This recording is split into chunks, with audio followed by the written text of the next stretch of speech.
Hi Aquarius, welcome to your quantum reading. This is for Aquarius, Sun, Moon, or Rising. And as always, welcome to my cross watchers. Cross watcher, you could be dealing with an Aquarius and the message could be for you. So, sorry, I cannot stop swallowing. So, what was I saying? Keep in mind that these are general and timeless readings. And if you guys are wanting to book a one-on-one, my website information is down below in the description box.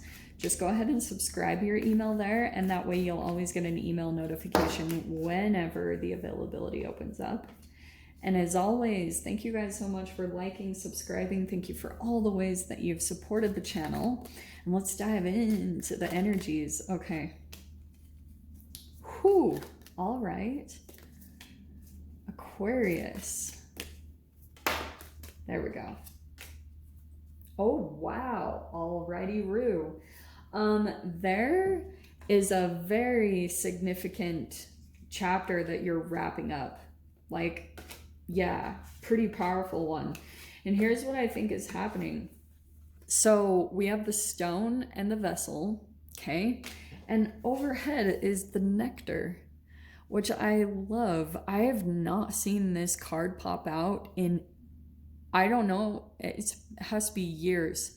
I haven't seen it in a very long time. So, Aquarius. I don't even know if you can see those, okay?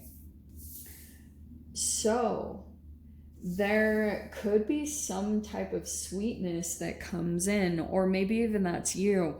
It's fascinating that it's coming in with the stone because I feel as though those are extremely different archetypes. In this way, though, I'm going to take it a little bit more of kind of like the Philosopher's Stone and that type of an aspect, because I feel as though, you know, in Harry Potter, the Philosopher's Stone, it gives a person, whoever has it, has the ability to kind of like live forever, or they have immortality. I'm not going to go to that extreme, but in a way, I think that you are going through some form of a rebirth as far as like, there's been a particular relationship, family, friend, romance that I feel as though kind of you kept having to come back to life, you know, which is a little bit on the immortality side, you know, that you kind of like, you would just go through these multiple rebirths because something about the way that it interacted with your brain, because I feel as though previously you went through some type of relationship where the cognitive dissonance that you would experience between what you like, the interaction that you would have with a particular person, and them, just the confusion you felt because it's like they wanted you but they didn't want you. So that created some type of like chemical release inside of you, and it actually would alter, not only it would have like some damage a little bit on your brain, but also it would like, it's like the stress that would release into your body. It would cause you to be in this frequency to be drawn to certain things that were also of that nature, of maybe like an acidic nature or free radicals. And then it would take you back in your process. So whenever there's just a particular person where I feel as though you take 2 steps forward and then like 10 steps backwards with them. It was just like very little progress, if any. So that could be a part of the realization that you're going through as far as that archetype goes. And with the nectar I love, especially with the vessel, because the vessel is some form of a containment that's conducive to your healing. And with the nectar, there's a sweetness coming in. There's some type of sweetness, and it could be from certain people that you're experiencing, or just from life in general. You might be experiencing some type of sweetness, or just like things that are very considerate, like people that are nice in some way, and it like lifts you up. You can actually feel it in your being that you see some type of niceness that you might not have been used to for a long time. Because also on the other side of the stone, I feel like you experienced a lot of coldness from a person. It was almost like the stone is so fascinating. It has so many different aspects, because the stone is like, a stone has been around for decades. eons, centuries, you know, like ages and ages. And so the wisdom that's inside of it is like depths of wisdom. How do I say it anymore? And it could have been connected to the lessons that you needed to learn, you know, with another person, just the amount of lessons that you had to learn, and you've learned it. So there's the World card, because that is fulfillment, certainty, freedom, reward, unity, and copious amounts of clarity. Where did that word come from? I have never used that on the channel.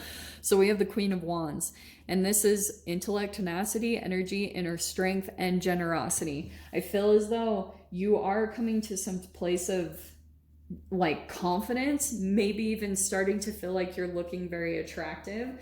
Some of you guys also might be taking a lot of action, like maybe it's not like in a conceited way trying to look good. I think that's just naturally happening.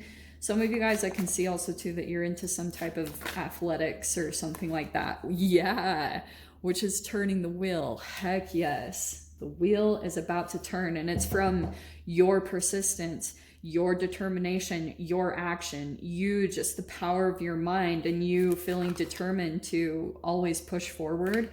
That's what's turning the wheel in a different direction, because you are the nucleus of this whole situation. And if you're coming back into a level of confidence, watch everything start to shift around you. So let's see.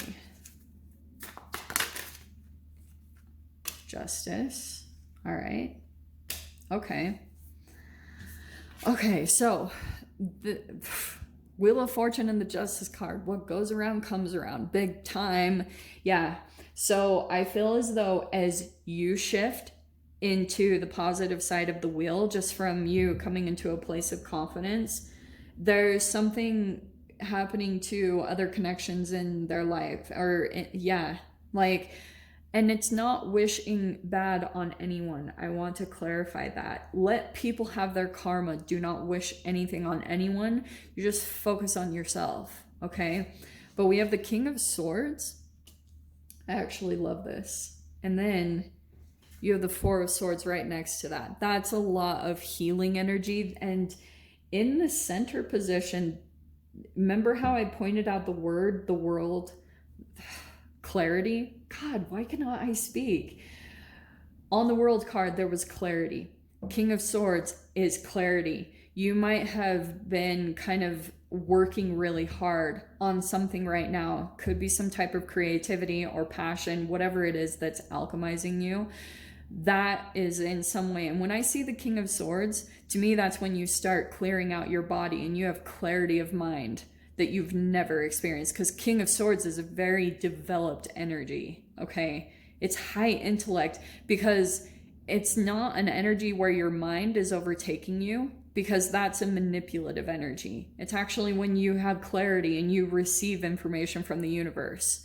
You receive inspiring ideas. They come to you. You don't have to force anything. Like, that's why the King of Swords is so intelligent, because a lot of the times I see people, the more intelligence you have, like about maybe more scientific things or things of that nature, you're not as emotionally attached, and which is a very powerful way. So that's why I was saying, like, you'll be able to just see things for what they are, and you don't get consumed emotionally by it. So the Four of Swords, that's very like meditative, clear mind. You have your truth, you understand, and you also have the wisdom of knowledge from also previously having gone through betrayal or heartbreak. There's a lot of wisdom and knowledge to you now. So we're just bringing in the Page of Cups. Some type of, and isn't it interesting? There's the Nectar. There feels like it feels innocent, almost like, okay, we have the Eight of Swords coming in with the Page of Cups. Okay, hold on. I simply feel as though there's someone new that will be coming in, either a new friend or a new crush, a new love, and it activates some new emotions within you, but I feel like you might start to overthink it. Which, what am I talking about?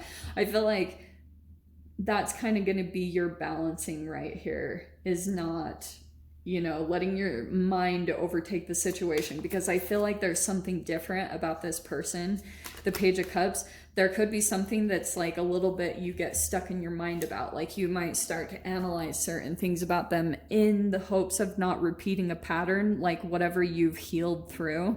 You might start kind of catching yourself looking for the fine details of what you've already gone through, because you're also leaving that behind. The world card, you're closing that chapter.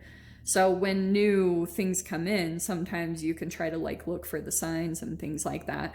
But just let the information come to you, because you'll know. You have the Hierophant in the center, which is like teacher, student. Yes, there is that aspect of it.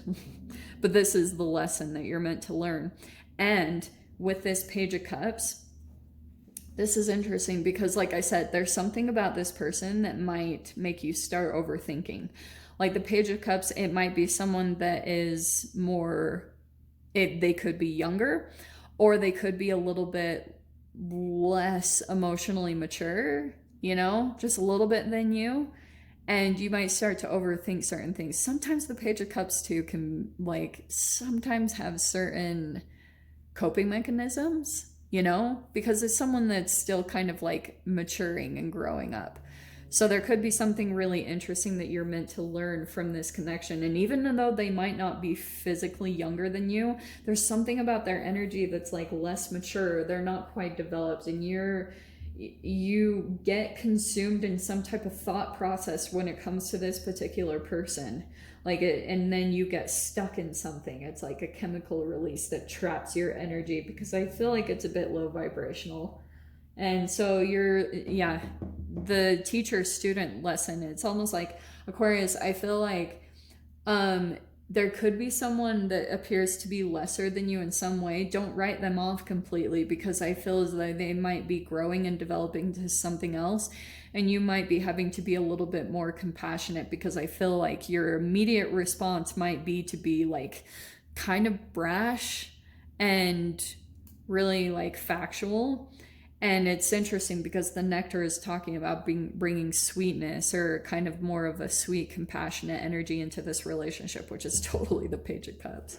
So we'll dive into this. We'll see what wants to come out. So Aquarius, if you guys want to join me in the extended, feel free, go down below, click on the Vimeo link, and I'll see you over there. But Aquarius, if this is where we leave things, I'm sending you guys so much love, wishing you all the very best, and I'll see you in your next reading. Take care.